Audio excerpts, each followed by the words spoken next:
여러분 안녕하십니까. 한국교회 정화방송 만화인 뉴스입니다. 올 9월 달에 말이죠. 9월 15일 날 영등포에 있는 그 도림교에서 예장통합 제111회기 총회가 개최가 됩니다. 부총회장 뽑는 거, 선출하는 거 제가 많이 말씀을 드렸죠. 그것을 이제 한번 또 제가 말씀을 드리기로 하고요. 오늘은 그 총회 재판국에 대해서 한번 얘기를 해보겠습니다. 여러분들 계속 얘기를 했습니다만은 이 총회 재판국은 총회를 지킬 수 있는, 우리 기독교인을 지킬 수 있는 마지막 보루가 아닌가, 마지막 방패가 아닌가, 막 그런 얘기죠. 그런데 지금 대부분의 사람들이 총회 재판국이 그야말로 썩을 대로 썩었다 이렇게 표현하는 분들도 계시고요.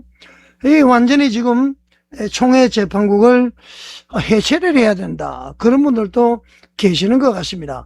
작년에 말이죠, 영락교회에서 110회기 총회가 열렸을 때에 1500명 총대들 중에 말이죠, 이 800명이 재판국을 교체하도록 결의를 했습니다. 재판국 판결이 엉망진창이야, 이래서는 안 돼. 그런데 말이죠, 어떻게 된 연유인지 이 사람들이 지금 임기가 마감될 때까지 교체가 되지 않았습니다. 자진사직 형태로 몇 명이 아마 교체가 된 것 같은데요. 이 총회 결의까지 무시하는 막강한 힘을 가진 총회 재판국, 과연 막강한 힘을 가지고 있을까요? 도대체 이해를 못하겠습니다. 제가 이제 여러 가지 녹취가 있는데 순차적으로 들려드리겠습니다만은, 예장통합총회 재판국은 말이죠, 완전히 구조적으로 문제가 있다. 이거 해체가 되지 아니하고는 도저히 재판국의 기능을 할 수가 있겠는가, 그런 합리적인 의심을 하시는 분들이 상당히 많은 것 같습니다. 자, 오늘은 말이죠, 예장통합총회 재판국이 현재 구성이 어떻게 되어 있고, 그리고 가장 엉터리 판결 여러분에게 한번 알려드리겠습니다. 여러분 분개해 주십시오. 이래서는 안 되지 않습니까?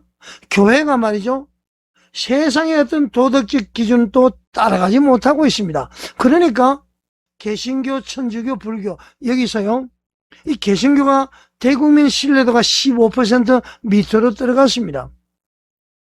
100명 중에 말이죠, 15명이 신뢰한다 그런 얘기죠. 세상에 여러분, 빛과 소금이 아니라 어둠과 말이죠, 부패의 대명사, 그렇게도 불릴 수 있는 것 아니겠습니까? 자, 예장통합총회 재판국 어떤 곳인지 잠깐 한번 보고요, 엉터리 판결을 여러분에게 소개를 드리겠습니다.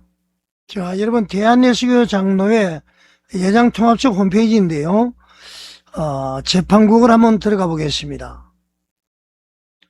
자, 재판국으로 들어왔는데요, 우선 인사말 총회 재판국 홈페이지를 방문해 주신 여러분을 우리 주 예수 그리스도의 이름으로 환영한다. 이분이 이제 재판국장인데요, 황형찬 목사입니다.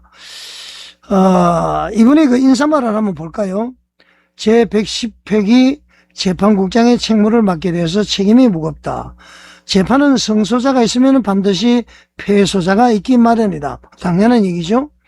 그러나 110회기 재판국은 성경과 헌법에 기초해서 억울함이 없는 판결을 하도록 최선을 다하겠습니다. 이렇게 되어 있는데 말이죠. 자, 황영찬 목사, 황영찬 재판국장, 이 인사말 이거 부끄러움이 없습니까? 재판국은 성경과 헌법에 기초해서 억울함이 없는 판결을 하도록 최선을 다하겠다. 자, 여러분 세봉천교회 아시죠? 그 교회가 말이죠, 이 총회 재판국에서 정당한 목사라고 파송을 한 사람이, 기존 목사님은 면직 출교를 해버렸고요, 여기서 이제 정당한 목사라고 이야기한 사람이 사회법에 의해서, 법원에 의해서 말이죠, 출입 금지가 내려졌습니다. 손해배상까지 하도록 되어 있습니다. 과연 성경과 헌법에 기초해서 억울함이 없는 판결을 해왔는지 한번 자문해 보시기 바랍니다. 자, 그리고 이와 함께 공정한 재판 진행과 결과에 승복할 수 있는 판결을 이끌어내기 위해서 지금 승복 못하는 것 아닙니까? 승복을 못하니까요, 사회법정에 나서 전부 예장통합총회가 거의 패소하고 있습니다. 승복을 했으면은 사회에 나가면은 말이죠. 마찬가지 패소해야 되겠죠. 그렇지 않다는 얘기입니다. 그리고 또 이런 얘기를 합니다. 여러 법리부서를 섬겼던 경험을 살려서 재판국이 법리에 충실한 판결을 실현하도록, 자, 법리에 충실한 판결을 실현하도록 되어 있죠. 근데 여기 보면은 말이죠. 특별히 반목과 질서로 계속되는 판결보다는 상호 화해와 조정의 전력을 기울인다. 여기는 말이죠. 경험을 살려서 법리에 충실한 판결. 자, 한쪽에서는 법리에 충실한 판결을 주장하고요. 또 한편에서는 화해, 조정 이렇게 한다는 얘기죠. 여러분 재판국은 뭡니까? 화해, 조정도 물론 하겠지만은 법과 원칙대로 성경에 따라서 판결을 하면 됩니다. 자, 어떤 능태리 판결했는지 한번 보도록 하겠습니다. 황형찬 재판국장 똑바로 한번 보시기 바랍니다. 자, 이것은 여러분 서울중앙지방법원 제37 민사부 판결인데요. 총회재판국 판결 무효 확인입니다. 자, 원고는 이제 허준 목사, 피고는 대한예수교 장로회 총회죠. 주문을 보죠.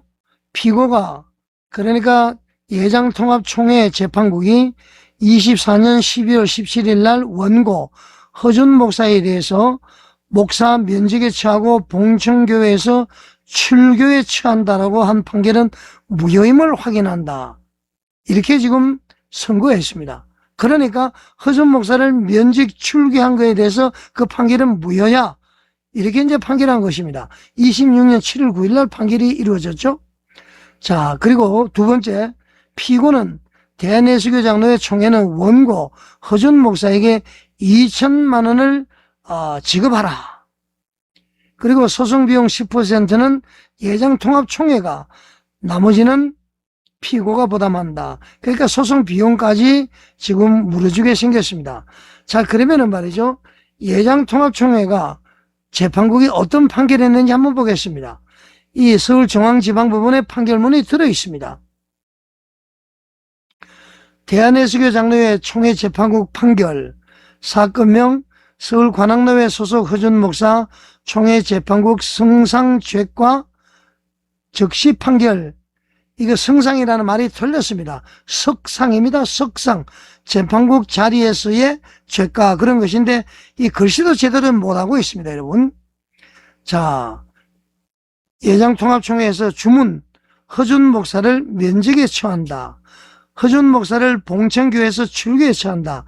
이 예장통합총회의 이 판결을 무효로 판결했다는 겁니다. 서울중앙지방법원에서.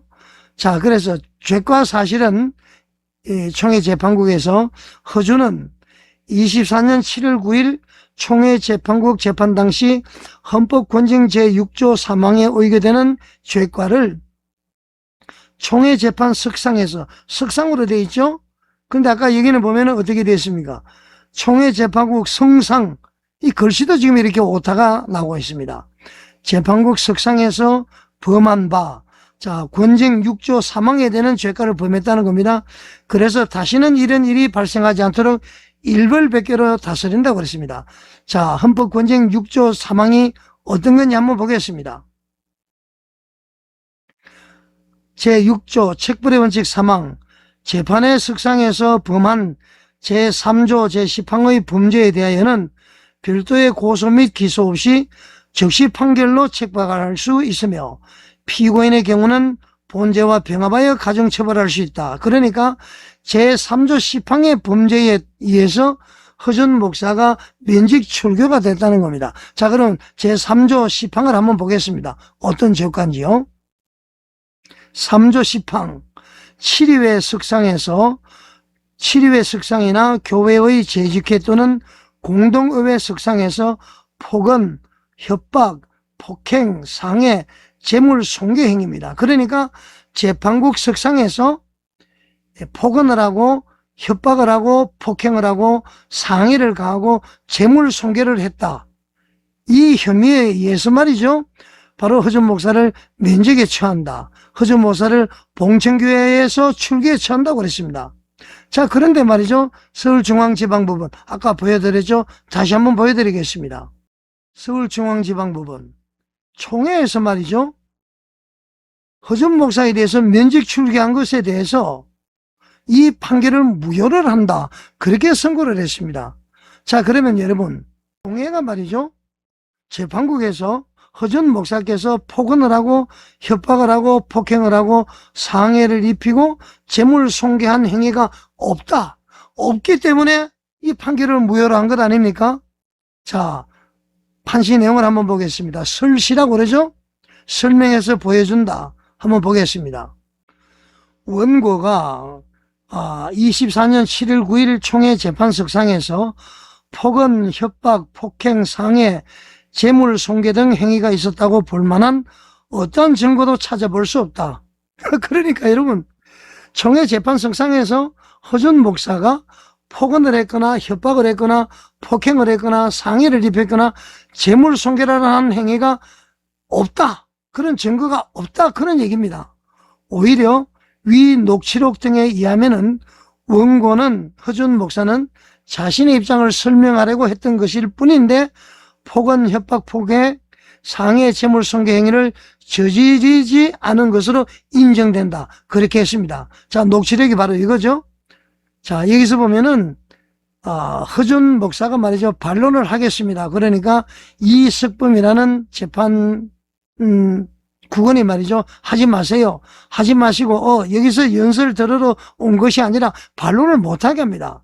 그러니까 허준 목사님이 반론을 들으셔야 되지 않습니까? 맞지 않는 얘기를 했는데, 그러니까 이석범이라는 분이 말이죠. 재판국원이 아니 그러니까는 그러니까 거기에 대해서 관악내외가 너무 그 임시당회장의 직권으로 이걸 무시하고 장로나 이분들이 장로 아니다 판결된 사람들하고 같이 임시당회장이나 모든 것을 결의했기 때문에 목사님이나 누가 했던 모든 절차가 다 무시되고 그게 전부 다 그 무효가 된 거예요. 그러니까 이제 허준 목사님이 목사님 다시 부릅니다. 그러니까 이제 이석범 목사가 말이죠. 그러니까 거기를 자꾸 그렇게 법을 말하자면 정식 법은 거기서 어겨놓고 자꾸 총회 재판국에 뒤집어 씌우고 사회 재판 가면은 처음 판사들이 뭘 알아요? 나중에 이제 그들도 이거 나중에 알고 나중에 판결하겠지만 총회에 진술할 때 그때 가고 여기서 연설하듯이 뭐 좌우지간 이렇게 말이죠. 막 횡설수설합니다. 여하튼 좀 가만히 있어봐요. 질문 계속하세요. 더 이상 연설 들으러 온 거 아니다. 그렇게 합니다. 그러니까 말이죠. 여기 이 서울중앙지방법원 판사들이 뭘 아느냐 이렇게까지 이야기를 하죠. 좌우지간 여기 보면은 서울중앙지방법원에서는 총회 재판국에서 폭언을 하고 협박을 하고 폭행을 하고 상해, 재물 손괴 행위를 저지른 것이 없다. 증거가 없다. 그렇게 판단한 것입니다. 자, 여러분 어떻게 보셨습니까? 이 총회 재판국이 과연 제정신을 가지고 판단한 게 맞습니까? 분명히 허준 목사를 말이죠. 24년 7월 9일 날 총회 석상에서 폭언, 폭행, 상해, 재물 손괴, 기물 파괴 이 혐의를 가지고 면직 출교했다고 그랬잖아요. 총회 재판국은 그런 것이 없다 그랬습니다. 이 엉터리 판결입니다, 여러분. 여러분 같으면 총회 재판국 어떻게 해야 되겠습니까? 25년도 말이죠. 9월 달에 영락교에서 110회기 총회가 열렸을 때에 총회 재판국을 다 교체하도록 결의를 했습니다. 그런데 정훈 총회장이 교체를 하지 않았습니다. 완전히 재판국에 끌려갔습니다. 26년 9월 15일 날 도림교에서 110회기 총회가 개회가 되는데요. 과연 어떤 일이 일어날지 여러분 궁금하시죠? 한번 참관해 주시기 바랍니다. 아마 총대들께서 말이죠.